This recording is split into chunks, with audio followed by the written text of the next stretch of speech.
My name is Grace. I am 34 years old. I have 2 children, Lily and Jack. People say I had a good life. We lived in a nice house. We had a small garden. We had a dog. My husband's name was Thomas. From the outside, we looked happy, but they did not see the truth. They did not hear the fights. They did not see the tears. They did not feel the fear. When I met Thomas, I was 22. He was tall, handsome, and kind at first. He made me feel special. He said nice things. He bought flowers. He made me laugh. I thought he was the one. After 1 year, we got married.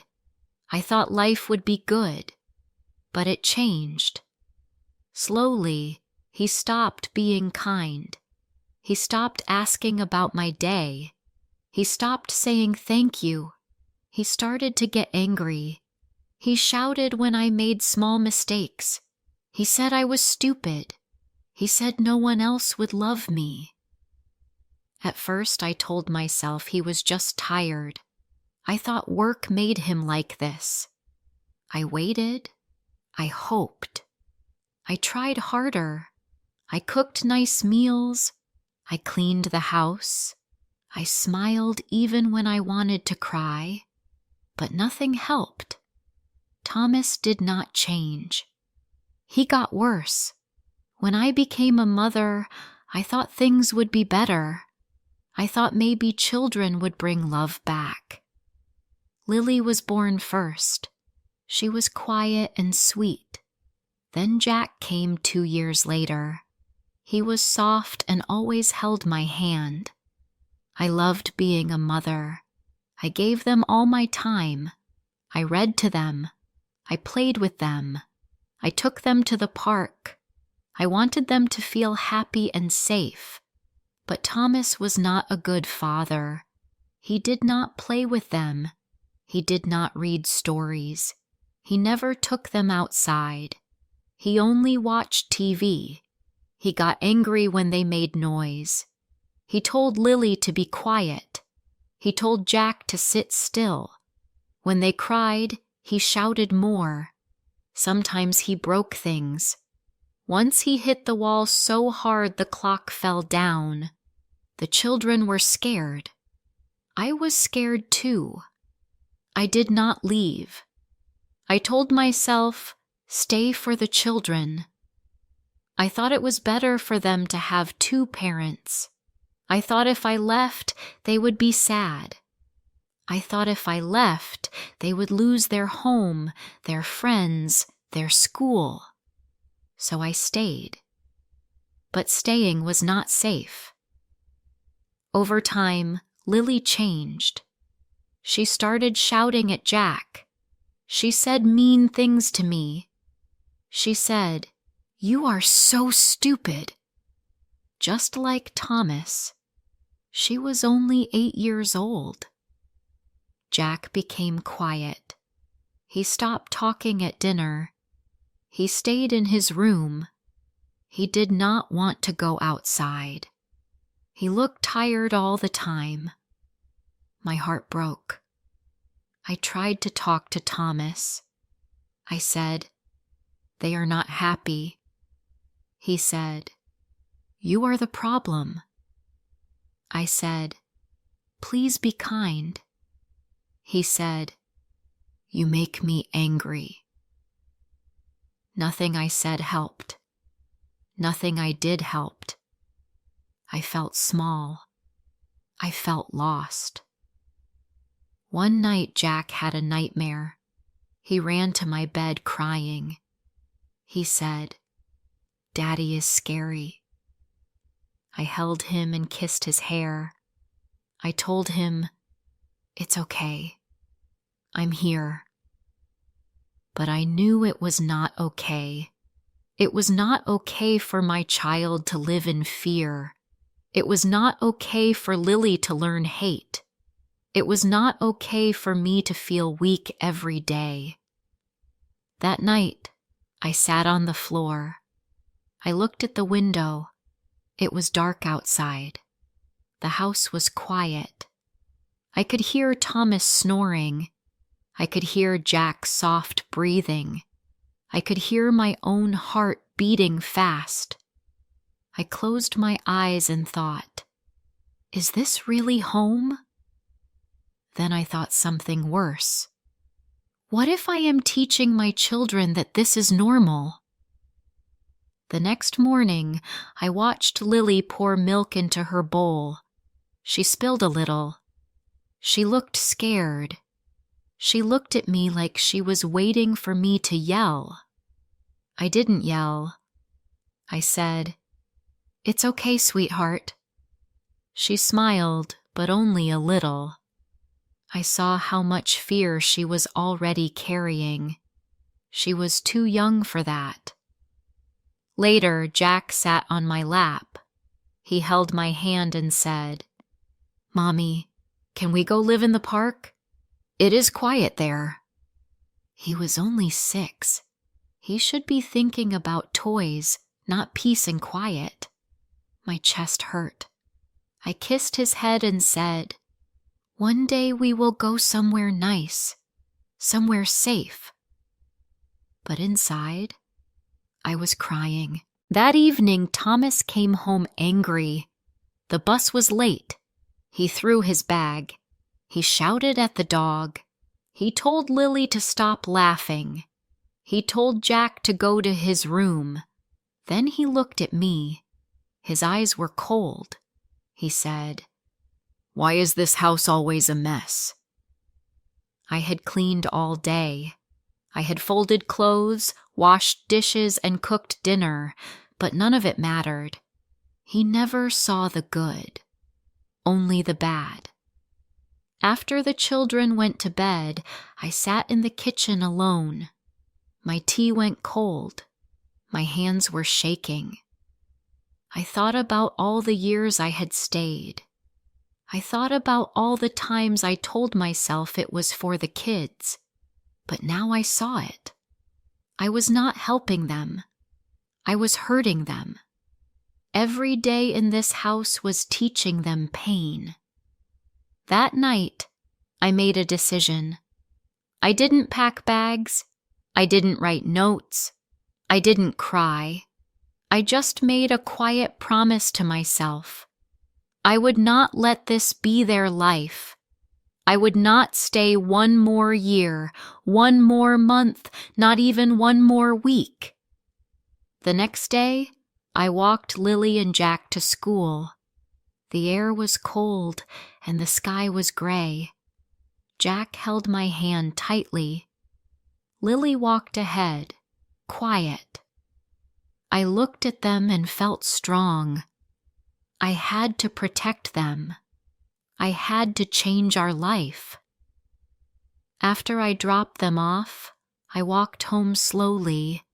I passed small houses with flowers in the yard. I passed dogs barking behind fences. I thought about where we would go. I had no family in town. I had no close friends. Thomas had made me stay at home. I had no job, but I had something stronger. My reason. My children. I made a list in my head. First, find a safe place. Second, find help. Third, never go back. I had some savings. Not much, but enough to leave. I searched online and found a small apartment nearby. It was one room, but it looked clean. The rent was low. I called and said I wanted to see it. When Thomas came home that night, I acted normal. I did not want him to know. I helped Lily with homework. I read a story to Jack. I smiled, but my hands were cold. My heart was racing. I knew I had to wait for the right moment. The next day, I went to see the apartment. The woman showed me inside. It was small and quiet. The window looked out to a tree. There was one bed, a table, and a stove. I smiled and said, "I'll take it." She gave me the key. I felt my hands shake as I held it. I picked up Lily and Jack from school. They talked about their day. Lily said she got a gold star. Jack said he played with a new friend. I listened and smiled, but inside I felt heavy. I wanted to tell them everything, but I knew I had to wait. That night, I packed small things, clothes, photos, a few toys. I put them in bags and hid them in the back of the closet. I waited 2 more days. I made sure Thomas would be at work. I made sure no one would stop us. Finally, on a cold morning, I woke up early. I dressed the kids. I made breakfast. I told them, "Today, we are going somewhere new." Lily looked at me with big eyes. "Why, Mommy?" she asked. I said, "Because we need a happy home." We took a taxi to the new place. Jack sat on my lap. Lily looked out the window. When we arrived, I opened the door with my shaking hand. We walked in. The air smelled clean. The floor was warm. I said, "This is our new home." At first they were quiet. They looked around. There was no TV, no big chairs, no garden. But there was peace, no shouting, no fear. Lily asked, "Will Daddy come here?" I shook my head. "No, sweetheart. This is just for us." I called the school and told them we moved. I said we would come back in a few days. I needed time to help the kids feel safe. I found a store and bought food. We ate bread and fruit. We sat on the floor and talked. For the first time in months, Jack laughed. That night, we all slept in the same bed. Lily held her teddy bear. Jack held my hand. I stayed awake for a long time. I watched them sleep. I thought, did I do the right thing? But then I saw Lily's calm face. I saw Jack's small smile. I knew the answer. The next day, I went to a help center. I told a kind woman everything. I told her about Thomas, about the fear, about the children. She listened. She gave me papers to fill. She said, "You are brave." I did not feel brave. I felt scared. But I said thank you. She helped me find a school for the kids. She gave me names of jobs. She said there were other mothers like me. I was not alone. That day, I felt hope. Small, but real. Lily asked if she could take her favorite book to school. Jack asked if he could paint pictures again. They were starting to be themselves again. The loud voices in their heads were fading. One evening, Thomas called. My phone buzzed. I saw his name. I froze. My heart beat fast. I did not answer. I blocked the number. I was not ready. I was not strong enough to speak to him yet. I needed time. The children needed time. We made new days. We walked to the park. We ate simple dinners. We watched the stars. The kids started to smile more. I started to sleep better. I still cried sometimes, but not like before. Now my tears were quiet. They were soft. They came with healing. Lily started drawing happy faces. Jack began to sing small songs. They were changing. They were becoming children again. Not scared ones, not angry ones, just children. One night, Lily hugged me tight. She said, "I like it here, Mommy. It feels warm." I kissed her head and said, "It feels warm to me too." I knew the road ahead would be hard. I knew money would be tight. I knew people might judge me. But I also knew this truth. We were free. And freedom, even in a small room, is better than fear in a big house. The days passed slowly, but they got better.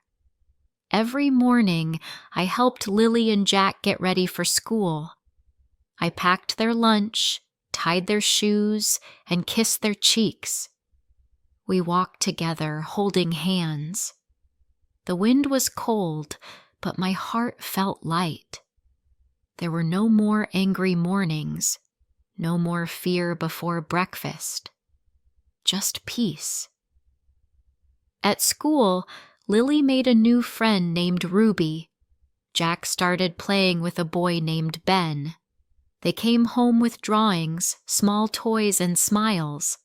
They told me stories at dinner. They laughed again. Their eyes looked brighter.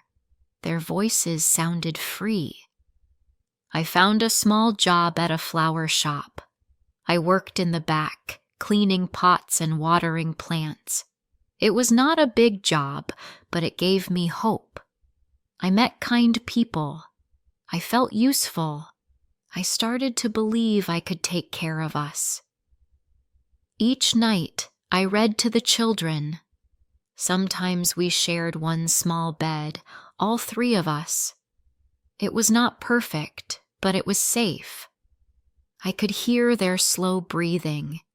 I could feel their warm skin. I knew they were okay. I knew I was doing the right thing.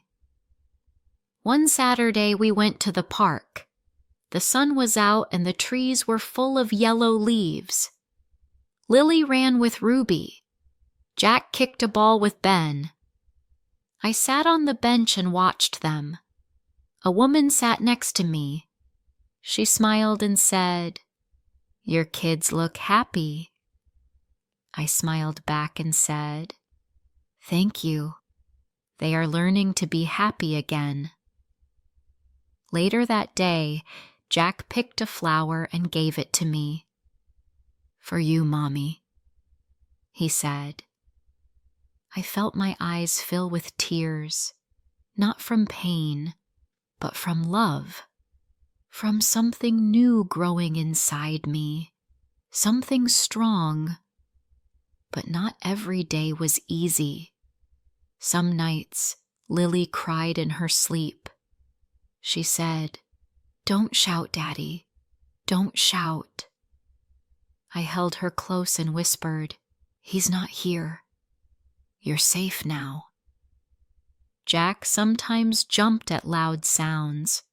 He would hide behind me. I always held him tight and said, "I'm here. You're okay." I also had bad days. I missed my old life sometimes. Not the pain, not the fear, but the dream. The dream I had when I was 22. The dream of a happy family, a kind husband, a home full of love. That dream was gone, and I had to let it go. One evening, Lily looked at me and asked, "Mommy, are we poor now?" I smiled and said, "We don't have much money, but we have everything we need." She nodded and said, "We have love." I kissed her forehead and said, "Yes, my love. That is the most important thing." That night, I sat alone by the window. I thought about how far we had come. I thought about Thomas. I knew he was angry. I knew he would not stop calling forever. One day, we would have to speak. One day, I would have to be strong again. A week later, I got a letter from school. It said Jack was quiet in class. He did not speak much. He did his work but stayed away from the other kids. I felt worried. I went to school the next day. I met with the teacher. She was kind and listened to me. I told her about our life, about the move, about the fear, about the new home. She nodded and said, "Jack is gentle. He just needs time." She gave me small ideas. Play with him more, ask questions, tell stories. I did all of them. I gave Jack more hugs. I asked him about his day. I listened without pushing. Slowly, he started to open. One day, he brought me a picture. It showed a house, a tree, and 3 smiling people. "It's us," he said. I hugged him tight and said, "It's beautiful." He looked proud. Lily was growing stronger too. She helped Jack. She picked up her toys. She brushed her hair without help. She smiled more. She told me jokes, even silly ones. I laughed every time. I needed that laughter. But one day, Thomas found us. He came to the school. He stood outside the gate. I was picking up Lily and Jack. I saw him and froze. My heart jumped. My hands felt cold. He looked angry. He shouted, "You took my kids!" I held Lily and Jack close. I said, "Get in the car." They listened fast. I locked the doors and drove away. My hands were shaking. My chest hurt. But I did not stop. I did not look back. That night, I called the help center. I told them what happened. They gave me a lawyer. They said, "We will help you." I cried with relief. I knew I had to protect my children, not just from pain, but from fear. The lawyer helped me file for protection. Thomas was told to stay away. He was angry, but he had no choice. I felt safe again. The kids were safe again. Weeks passed. Our small apartment became a real home. The walls had drawings. The shelves had books. The air was calm. We ate dinner together. We laughed together. We cried when we needed to, but we always stayed close. One night, Lily looked at me and said, "I don't miss the old house." I asked, "Why not?" She said, "Because this one has love." I smiled and pulled her close. She was right. The walls were thin. The bed was small. The kitchen was old. But we had love. And love made all the difference. Time passed, and our little home grew full of life. The sound of small feet running, the smell of warm food in the evening, the soft music of Jack humming while drawing, the sweet giggles from Lily when I tickled her toes. Every corner of our place began to feel warm, not from money, but from peace. I started working more hours at the flower shop. My hands smelled like roses and soil. My arms hurt from lifting heavy pots, but I didn't mind. I worked with care because I had a reason. I was building a better life for Lily and Jack. For me too. One Friday, Lily brought home a drawing. It showed 3 hearts, big, medium, and small. She said, "This is us." I looked at the biggest heart. "That's you, Mommy," she smiled. "You protect us." My eyes filled with tears. I didn't want her to protect me, but I was glad she felt safe. Jack was still quiet. He did not like loud places. He liked quiet games, puzzles, and soft toys. But he smiled more now. He held my hand without fear. At night he didn't hide under the blanket anymore. He hugged me and whispered, "I love you." Those words were soft, but they were strong, stronger than any fear Thomas gave us. One day, I saw Thomas at the store. He stood by the door looking angry. I felt my chest tighten. I turned to walk away, but he saw me. "Grace," he called. "We need to talk." I stood still. I didn't run. I looked him in the eye. "No," I said. "We don't." I turned and walked out. My legs shook, but my back was straight. I didn't cry. I didn't hide. I was not afraid anymore. At home, I hugged the kids. I didn't tell them I saw him. I didn't want to bring fear back into their hearts. We played a game that night. Lily beat us both. Jack laughed when I lost. That sound stayed in my mind. Later, I sat by the window again. I watched the sky. The stars were small, but they were there. Just like hope. Just like me. Not big, not loud, but still here. Still shining. Weeks turned into months. I saved a little money. I bought a small table for the kitchen. I painted the walls light blue. Lily said it looked like the sky. Jack said it felt like a hug. I laughed. They were right.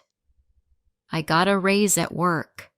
My boss said I worked hard and smiled often. That made me happy. It made me proud. I started to believe in myself again, not just as a mother, but as a person. I was not broken. I was not weak. I was growing, like the flowers I cared for. One afternoon, I found Lily talking to her classmate's mother. They were making plans for a play date. I stood and watched her. She looked so sure, so kind. She had learned that from someone. I hoped it was me. That night she asked, "Will we always stay here?" I looked around the room. "Not forever," I said. "One day we'll have a bigger place." She smiled. "Can we paint it yellow?" I nodded. "Any color you want." Jack was drawing again. He made a picture of a happy dog, a sunny day, and 3 people holding hands. He said, "It's a new dream." I kissed the top of his head. "It's a beautiful one." One day at work, my boss said a customer asked for me. A woman came in with a kind smile. "I heard about you," she said. "You helped my friend once." She needed flowers for her mother. I made a small, pretty bouquet. She gave me a tip. It was more money than I expected. I thanked her with both hands. When I got home, I bought Lily a new notebook. I bought Jack a small box of paints. They jumped and clapped. It was a small gift, but it felt big. They knew I worked hard for it. They hugged me tight. That night, I watched them sleep. I thought about the past. The house with the white fence, the heavy silence, the loud anger. I thought about how I stayed too long. I thought about how I left too late. But I also thought about now, and now was good. I knew one thing for sure. I had made the right choice. I didn't break our family. I saved it. I didn't run away from home. I brought us home. One morning, Jack held my hand while walking to school. He said, "You're my hero." I looked down and smiled. "You're mine too," I said. We crossed the street as the sun rose. A new day, a new life. We may never be rich. We may never have a big house, but we had something more. We had love. We had safety. We had each other, and that was enough.